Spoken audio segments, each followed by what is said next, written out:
තෙරුවන් සරණයි ඔයගොල්ලෝ සිළු දෙනාටම සුබ දවසක් වේවා. ඉතින් මහරිසි ඇස්ට්‍රොලොජි මම සාන්දිසින ඇස්ට්‍රොලොජි කියලා තමයි කලින් තිබුණේ. දැන් මම නම පොඩ්ඩක් වෙනස් කරා. ඉතින් ඒකින්ද කොහොම කරත් ඔයගොල්ලන්ට සිළු දෙනාටම ස්තුතියි මාගේ නාලිකාවත් සමග රැඳී සිටින එක ගැන. ඉතින් මේ නාලිකාව ඇත්තටම මම උදල් උපයන්න කියලා පරමාර්ථයකින් හදපු channel එකක් නෙමෙයි. මට එහෙම අවශ්‍යතාවයකුත් නැහැ. ඒගොල්ලෝ මේ දාන කරුණු කාරණා බලලා ඒව තේරුම් අරගෙන එකෙන් යම් කිසි ප්‍රයෝජනයක් ගන්න නම් ඒක තමයි මගේ තෘප්තිය, මගේ සතුට. එතකොට මම අද ඔයගලන්ට කියලා දෙන්න යන්නේ තවත් පුංචි ජ්‍යොතිෂ කාරණාවක් ගැන, වැදගත් කාරණාවක් ගැන. දැන් ඔයගොල්ලෝ දන්නවා අපේ බොහෝ ජ්‍යොතිෂවේදීන් දිනේට පලාපල කියනවා. අද දවස ඔබට කොහොමද කියලා ටීවී වල පත්‍රවල ඉතින් හැමදාම දිනපතා පළවෙනි පත්‍රවල තියෙනවා අද දවස ඔබට කොහොමද. එහෙම නැත්නම් ටීවී නාලිකාවල යනවා, එහෙම නැත්නම් YouTube channel වල යනවා අද දවස ඔබට කොහොමද කියලා. මේ වගේ පලාපල. එතකොට සතියකට පලාපල කියනවා. එහෙම නැත්නම් මාසයකට සමහර අය එකවර පලාපල කියන මේ මුළු මාසෙටම මේෂ ලග්නෙට මෙහෙමයි, වෘෂභ ලග්නෙට මෙහෙමයි, මිථුන ලග්නෙට මෙහෙමයි කියලා මේ වගේ පලාපල කියනවා. එතකොට වසරකට පලාපල කියන්නත් අපිට පුළුවන්. එහෙමත් කියනවා පලාපල සමහර පත්‍රවල සංග්‍රහවල වාර්ෂික පලාපලක් තියෙනවා. දැන් ලිත්වල එහෙම තියෙන වාර්ෂික පලාපල. එතකොට මෙන්න මේ පලාපල කියන්න භාවිතා කරන ක්‍රමවේදය තමයි අපි දිනවලට පලාපල දිනයට අදාළ පලාපලයක් කියන අපි භාවිතා කරන සඳුව. මොකද සඳු කියන්නේ දින දෙකමාරකින් තමන්ගේ රාශිය වෙනස් කරන ග්‍රහයෙක්. එතකොට ඊට පස්සේ අපි මාසිකට පලාපල කියනවා නම් අපි සූර්ය ග්‍රහතුමන් තමයි අපිට ගන්න වෙන්නේ. මොකද සූර්ය ග්‍රහතුමන් කියන්නේ මාසෙන් මාසෙට තමන්ගේ රාශිය චේන්ජ් කරනවා. දල වශයෙන් ඔයගොල්ලෝ දන්නවා සිංහල අවුරුද්ද කියන අපි අප්‍රේල් මාසේ 14 වෙනිදා ඉඳන් මේ මාසේ 15 වෙනිදා විතර වෙනකම් රවි ග්‍රහතුමන් මේෂ රාශියේ ඉන්නවා. එතකොට මේෂ ලග්න කෙනෙකුගේ රවි ග්‍රහතුමන් මේ කාල සීමාව තුල ගමන් කරන්නේ ලග්නේ. එතකොට මෙන්න මේ අප්‍රේල් මාසය තුල අප්‍රේල් 14 ඉඳගෙන මැයි 15 දක්වා කාලය තුල දරුවෙක් ඉපදුනොත් උදේ සාමාන්‍යයෙන් උදේ 6ට වගේ දරුවෙක් ඉපදුනොත් ඒ දරුවගේ ලග්නෙත් ආයේ මේෂ ලග්නේ අහන්න දෙයක් නැහැ ඒක. ඊට පස්සේ මොකද රවි කියන්නේ කොහොම කරත් මේ මාසේ කවුරු ඉපදුනත් කොහොම ඉපදුනත් එයාගේ ලග්නේ රවි උච්චයි, රවි ඉන්නේ මේෂ රාශියේ. ඒතර අවුරුද්දකට අපි සාමාන්‍යයෙන් කෙනෙකුට පලාපල විස්තරයක් අපි ලබා දෙනවා. ගුරු ග්‍රහතුමන්ව තමයි ඒකට ටාගට් කරන්නේ. ඉලක්ක කරන්නේ අපි ගුරු ග්‍රහතුමන් ඉලක්ක කරනවා වාර්ෂික පලාපලයක් කියන්නේ. එතකොට ගුරු ග්‍රහතුමන් සෙන්සුරු ග්‍රහතුමන් දෙන්නම අපි මේ පලාපලයට ප්‍රයෝගී කරගන්නවා. එතකොට දැන් මේ අතරින් දැන් අපි දැන් මේ පලාපල නමුත් පොදු පලාපල කියන දැන් අපි හැමෝන්ට සමහරට හරියන්නත් පුළුවන් මේවා කියන ඒවා.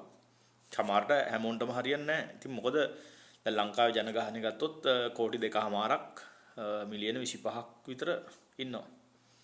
එතකොට කෝටි 2.5ක් වගේ ජනගහනයක් ඉන්නකොට සාමාන්‍යයෙන් ලොකු ප්‍රමාණයක් එක ලග්නයකින් ඇති කියලා අපිට හිතන්න පුළුවන් නේ. දැන් සිංහල මුස්ලිම් දමිල ගොඩක් අය ඉතින් ඉන්නවා. දැන් මුස්ලිම් වගේ අය අපි දන්නවා කේන්දර පැත්තට ඒගොල්ලෝ යොමු වෙලා නැහැ. ඒගොල්ලෝ කේන්දර බැලිලා එච්චර ඒවට එලවන්නේ නැහැ. ඒගොල්ලෝ යන අයත් ඉන්නවා නැත්තේ නැහැ. සුළු කොටසක්. එතකොට ඒ වගේම තමයි දැන් සඳු ග්‍රහතුමන් තමයි මේ දිනපලාවල වලට මූලික වෙන්නේ. දැන් අපි කියමුකෝ අද දවසේ සඳු ග්‍රහතුමන් ඉන්නේ මකර රාශියේ. ඒතර මකර රාශියේ අංශක 15යි 14යි ගාණක් මම දැක්කේ තියෙනවා. අංශක 15යි කියලා අපි කියමුකෝ.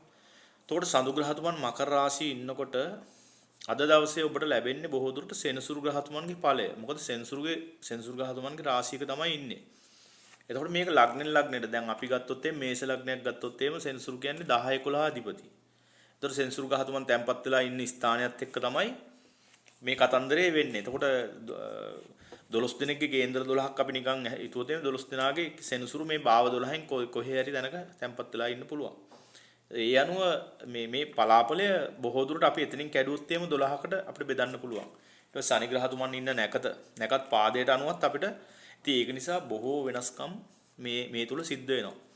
දැන් අද සඳු ග්‍රහතුමන් මකර රාශියේ ඉන්නේ. එතකොට අංශක 15යි කියන්නේ අපි දන්නවා මකර රාශියේ රවි ග්‍රහතුමන්ගේ කැටි උත්තරසල කියන නැකත තමයි මකර රාශියේ තියෙන. උත්තරසල නැකතේ පාද 3ක් 3 4 2 3 4 කියන පාද 3 තියෙනවා මකර රාශිය. ඊට පස්සේ සඳු ග්‍රහතුමන්ගේම නැකතක් වන සුවන නැකත තියෙනවා අංශක 23යි කලා 20ක් වෙනකම් අංශක 10යි සිට අංශක 23යි කලා 20ක් වෙනකම්. එහෙනම් සඳු ග්‍රහතුමන් අද දිනේ ඉන්නේ සුවන නැකතේ සඳු ග්‍රහතුමන්ගේම නැකතක ඉන්නේ. එතකොට සඳු ග්‍රහතුමන් අද දෙන්නේ සඳුගේම ප්‍රතිඵල. එතකොට මේෂ අපි සාමාන්‍යයෙන් ධනු ලග්නයක් එහෙම ගත්තොත් එහෙම අද දවස ධනු ලග්නයක් ගත්තොත් එහෙම සෙන්සුරු ග්‍රහතුමන්ගේ රාශිය කියන්නේ සෙන්සුරු ග්‍රහතුමන් කියන්නේ 2 3 ආධිපති. ඉතින් ධනු ලග්නේ සෙන්සුරු ග්‍රහතුමන් තැන්පත් වෙලා ඉන්න භාවයත් අපිට වැදගත්.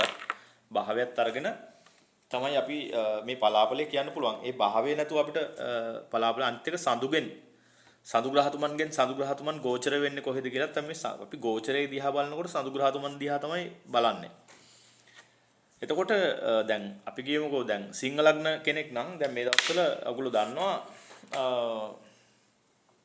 සෙන්සුරු ග්‍රහතුමන් මීන රාශියෙන් ගමන් කරනවා. එතකොට මේෂ ලග්නයෙකුට සෙන්සුරු ග්‍රහතුමන් 12 වෙනි ගමන ලග්නේ රාශියට. එතකොට සඳුගෙනුත් අපි බලන්න ඕන සෙන්සුරු ග්‍රහතුමන් කොයිද? අපි කියමුකෝ සඳු කාගේ හරි ඉන්නවා කියලා මීන ලග්න කේන්දරයක සඳු හිටියොත් එම තුලාව එතකොට කන්‍යාව සිංහ රාශියේ සඳු හිටියොත් එම එතකොට සඳුගෙන් 8 වෙන්නේ තමයි සෙන්සුරු මේෂ ලග්නේ. අපි කියමු මේෂ ලග්න කෙනෙකුගේ සඳු ඉන්නවා කාගේ හරි 5 වෙන්නේ. 5 වෙන්නේ ඉන්නෝ නම් සඳුගෙන් 8 වෙන්නේ තමයි සෙන්සුරු ග්‍රහතුමන් ගමන. එතකොට අපිට කියන්න පුළුවන් අෂ්ටමේ රාශියක් ලග්නේ රාශියක් දෙකම යනවා කියලා. ඉතින් මේ ග්‍රහයන්ගේ ගෝචරය බලන්න අපි සඳු ග්‍රහතුමන් අනිවාර්යෙන් භාවිතා කරන්න ඕන. ඒ බලලා සඳු ග්‍රහතුමන් ජන්මපතේ දැන් අද දවසේ අපිට කියන්න තියෙන සඳු ග්‍රහතුමන්ගෙන් පලාපලයක් ඉඳ ධනු ලග්නයක් අපි ගත්තොත් 8 වෙන්න අධිපති තමයි සඳු ග්‍රහතුමන් කියන්නේ. ඒ වගේම කේන්දරයේ තැන්පත් වෙලා ඉන්න ස්ථානයත් අද දවසේ දෙන ප්‍රතිඵලත් අපිට මිස් කරලා තමයි පලාපලේ කියන්නේ. ඉතින් පොදු පලාපලයක් ඇත්තටම එහෙම කියන එක පහසු නැහැ. එහෙම කියන්න අමාරුයි. මොකද මේක ජන්මපතින් ජන්මපතට කතන්දරය වෙනස් වෙනවා. එතකොට දැන් අද දවසේ සාමාන්‍යයෙන් වුන්ට සඳුගේම නැකතක ඉන්නවා කියන්නේ ඉතින් ලග්නෙන් ලග්නෙට මේක විවිධාකාර විදිහට වෙනස් වෙනවා. එතකොට මේ ග්‍රහයන්ගේ ගෝචර ගමන් මඟ අපි නිර්ණය කරනකොට අනිවාර්යයෙන්ම සඳුගේ සිට ගණනය කිරීම තමයි සිදු කළ යුත්තේ. ජන්මපතේ ඔබගේ ජන්මපතේ සඳු කොතනද පිහිටලා ඉන්නේ? ඒ ස්ථානෙන් ගමන් කරන් දැන් මං කිව්වා ඔයගලන්ට අපි ගමුකෝ උස්චික ලග්නයක් ගත්තොත් ඒ උස්චික ලග්නේ උස්චික ධනු මකර කුම්භ උස්චික ධනු මකර කුම්භ මීන. එතකොට උස්චික ලග්නේ සෙන්සුරු ගමන් කරන්නේ 5 වෙන්නේ. මේ ගෝචර වෙන්නේ ලග්නෙන් 5 වෙන්නේ උස්චික ලග්නෙට සෙන්සුරු ග්‍රහතුමන් ගෝචර වෙනකොට අපි හිතමුකෝ සඳු ග්‍රහතුමන් කාගේ හරි 10 වෙන්නේ ඉන්නවා කියලා. එතකොට 10 වෙන්නේ ඉන්නවා නම් සඳුගෙන් 8 වෙන්නේ තමයි සෙන්සුරු ගමන් කරන්නේ නම් ඒ ලග්න කරුවාට අෂ්ටමේ රාශියක් යනවා. ඉතින් මෙන්න මේ වගේ මේක බොහොම තෝරා බේරාගෙන කළ යුතු කාරණාවක්. ඉතින් ඒ වගේ. එතකොට අද දවසේ බොහෝ දෙනෙකුට ඔවුන්ගේ ජන්මපතේ සඳු පිහිටලා ඉන්න විදිය සහ සෙන්සුරු ග්‍රහතුමන් ජන්මපතේ පිහිටලා තියෙන ආකාරය අනුව තමයි අද දවසේ පලාපල උඩ තීරණය කරන්න වෙන්නේ. ඒතර සඳු ඉන්නේ සෙන්සුරු ග්‍රහතුමන්ගේ මකර රාශිය අද දිනේ. ඉතින් සිතේ බොහොම තද ගතිය ඇති වෙන්න පුළුවන්. සෙන්සුරු මකර රාශිය ඉන්න අයගේ බොහොම සිතේ තද ගතිය ටිකක් වැඩි. මේගොල්ලෝ බොහොම අර වැඩිදුර මේගොල්ලන්ගේ ගොඩනැගිලි කර්මාන්ත මේ වගේ අර පිරිස් පාලනයට යොමු වෙන අය තමයි මේ මකර ලග්නයේ බොහොම කඩිසර ශක්තිමත් අය දියුණුවට බොහොම ආශාව හිත තියෙන අය තමයි මකර ලග්නය කියන්නේ. පොළොව බදාගෙන නගිනවා කියලා කියන කතාවක් තියෙනවා. ඉතින් සඳු ග්‍රහතුමන් මකර රාශියන්ගේ සිත බොහොම දැඩි ස්ථිර ගති උනා. සාමාන්‍යයෙන් සඳුගේ අර චර ස්වභාවයක් නැති වෙනවා මකර රාශියන. මොකද ඒගොල්ලන්ගේ අර දැඩි ගතිය දැඩි ස්වභාවය ඇති වෙනවා. ඉතින් සෙන්සුරු ග්‍රහතුමන්ගේ රාශියක ගමන් කරන කොට ඒ ගතිගුණ සඳුර ඇති වෙනවා. සඳු ඉන්නේ සඳුගේම නැකතක. ඉතින් තමන් අර ස්වාධීනයි තමන්ගේ නැකතක ඉන්න නිසා හෝ. එතකොට ඒකත් ලග්නෙන් ලග්න දැන් ධනු ලග්නයකට 8 ආධිපති සඳු. මේෂ ලග්නයකට 4 ආධිපති සඳු. සුබ ලග්නෙට එතකොට 3 ආධිපති සඳු කියන්නේ මේ වගේ මේ ලග්නෙන් ලග්නෙට සඳුගේ පලාපලය වෙනස් වෙනවා. එතකොට සාමාන්‍යයෙන් සඳු ග්‍රහතුමන් 9 වෙන්න වගේ රාශියක් නියෝජනය කරන ග්‍රහයෙකුගේ නැකතක රාශියක ගමන් කරන සාමාන්‍ය දුර ගමන් බිමන් අනිවාර්යෙන් ඇති වෙන්න පුළුවන් ඒ කාලෙසිම තවත් කාරණා තියෙනවා. ඉතින් මේ පොදුවේ අපිට හරි අමාරුයි කේන්දරයකට පලාපලයක් කියන්න. ඉතින් සාමාන්‍යයෙන් පුංචි උත්සාහයක් තමයි ඔය ජ්‍යොතිෂවේදීන් ඉතින් ගන්නෙත් ඒක බොහෝ දෙනෙකුට හරියන්න පුළුවන් 150 පොඩි කොටසකට හරියන්න පුළුවන්. ගොඩක් දෙනෙක්ට ඒක හරියන්නේ නැහැ. මොකද තමන්ගේ ජන්මපතේ ග්‍රහ පීඨින් එක්ක තමයි මේවා සංසන්දනය කළ යුතු වෙන්නේ. නැතුව කවදාකවත් එහෙම කියන දෙයක් දෙයකින් හරි නිශ්චිත දෙයක් අපිට ගන්න බෑ. නමුත් පොදුවේ බොහෝ කරුණු කාරණා හරියන්නට පුළුවන්. එතකොට දැන් එහෙම වුණොත් එහෙම එතකොට සඳු ග්‍රහතුමන් හෙට දවසේ බොහෝ දුරට සූර්ණ රාශිය සූර්ණ නැගත පසු කරනවා. පසු කළා ඊට පස්සේ සුවන ආයි කුජක නැකතකට තමයි සෙන්සුරු වෙන්නේ. එතකොට කුජක නැකතකට එනකොට එතනත් අපි කියමුකෝ මේස ලග්නයක් නිකන් මම දල වශයෙන් හැම වෙලාවෙම උගලන් මේස ලග්න කියන කාලපුරුෂ කේන්දරේ ඉඳලා. එතකොට මේස ලග්නයකනොත් මේ කුජ කියන්නේ මේස ලග්නායකට 1/8 අධිපති. 1/8 අධිපති කියන්නේ අර මේක ඇවිල්ලා 1/8 කියන්නේ අනුතුරු මාර්ග ඇති කරන පිහිටීමක්. එතකොට ජන්මපතේ සාමාන්‍ය අනුතුරු මාර්ග වගේ දේවල් වලට යෝග තියෙනවා නම් ඒගොල්ලන්ට අසුබ දසාවල් එහෙම ගත වෙනවා. ඉතින් හෙට දවසේ අනිවාර්යයෙන්ම ඒගොල්ලෝ පරිස්සම් වෙන්න ඕන. මොකද මෙන්න මේ වගේ දෙයක් එතකොට කුජ ඉන්න තැනත් අපි බලන්න ඕන. කුජ සාමාන්‍ය 5 වෙනි ඉන්නවනම් 11 වෙනි ඉන්නවනම් මේක ටිකක් මග ඇරෙන්න පුළුවන්. එහෙම නැත්නම් කුජ අපි කියමු 12 වෙනි ඉන්නවනම් රෝවල් ගත වීමක් වෙන්නත් පුළුවන්. රාශි දෙකේ தත්ත්වය දැන් 1/8 කියන්නේ 1 කියන්නේ ජන්මිය 8 කියන්නේ අනුතුරු මාර්ග විපත් ගැන කියවෙන්නේ. එතකොට ඔහු 12 වෙනිට යනවා කියන්නේ අනුතුරක් සම්බන්ධව රෝවල් ගත වීමක් 12 වෙනින් කියන්නේ. එතකොට 6 වෙනිට අපිදු 6 වෙනි කුජ තැන්පත් වෙලා ඉන්නවනම් එතකොට ඒක අසනීප තත්ත්වයක් නිසා යම්කිසි ආබාධයකට ලක් වෙන්න පුළුවන් වගේ දෙයක් සතුරු කරදරයක් ඇති වෙන්න පුළුවන්. කොහොම කරත් මේෂ ලග්නය හෙට දවසේ පොඩ්ඩක් පරිස්සම් වෙන එක ගොඩක් හොඳයි. මොකද මේක පොදුවේ අපිට කියන්න බෑ මෙහෙම වෙනවම කියලා. මොකද ජන්මපතේ අනිවාර්යයෙන්ම කුජ ග්‍රහතුමන්ගේ පිහිටීම අපි බලන්න ඕන. බලලා තමයි හෙට දවසේ. මොකද හෙට දවස සඳු ගමන් ගත කරන්නේ කුජ ග්‍රහතුමන්ගේ නැකතක.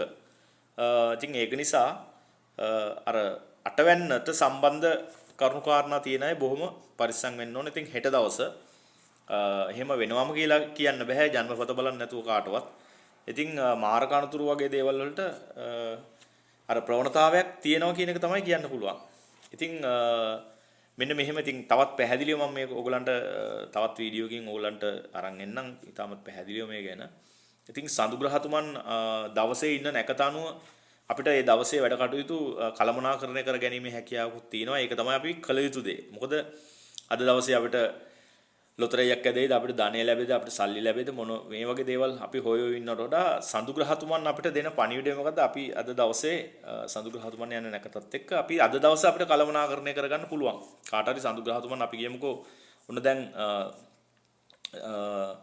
අපි කියමුකෝ 2-6-11 වගේ 2-6-10-11 වගේ භාව දෙන ග්‍රහයෙකුගේ රාශියක හව නැකතක සෙන්සුරු මේ සඳු ග්‍රහතුමන් ගමන් කරනවා. හෙට දවසේ අපි කියමු නිකම් මම මේ දල වශයෙන් උදාහරණයක් කියන්නේ. එතකොට හෙට දවසේ මෙහෙම ගමන් කරනවා ඒගොල්ලන්ට ගණදෙනු සම්බන්ධ මොනවාරි වැඩ කටයුතු ඒගොල්ලන්ට කරන්න හිටෙන්නත් බැංකුවකට මුදල් තැන්පත් කරන්න නැත්නම් කායක් හරි ගණදෙනුවක් කරන්න ණයක් දෙන්න හෝ ණයක් ඉල්ල ගන්න කාගෙන් හරි මේ වගේ දෙයකට ගණදෙනු මුදල් හදල් සම්බන්ධව ධනය සම්බන්ධ දෙයකට ඒගොල්ලන්ට අනිවාර්යයෙන්ම හෙට දවසේ අත ගැහුවොත් ඒගොල්ලන්ට වර්ධින්නේ නැහැ. මෙන්න මේ 2-6-10-11 කියන 2-6-10-11ම නැති වුණා 2-6-10 හරි 2-6-11 හරි නැත්නම් 2-10 මේ වගේ මේ භාව අතර කොහොමද සම්බන්ධතාවක් තියෙන ගහයෙකුගේ නැකතක හෝ රාශියක සඳු ග්‍රහතුමන් ගමන් කරන දවස් ගණදින වලට බොහොම සුබයි.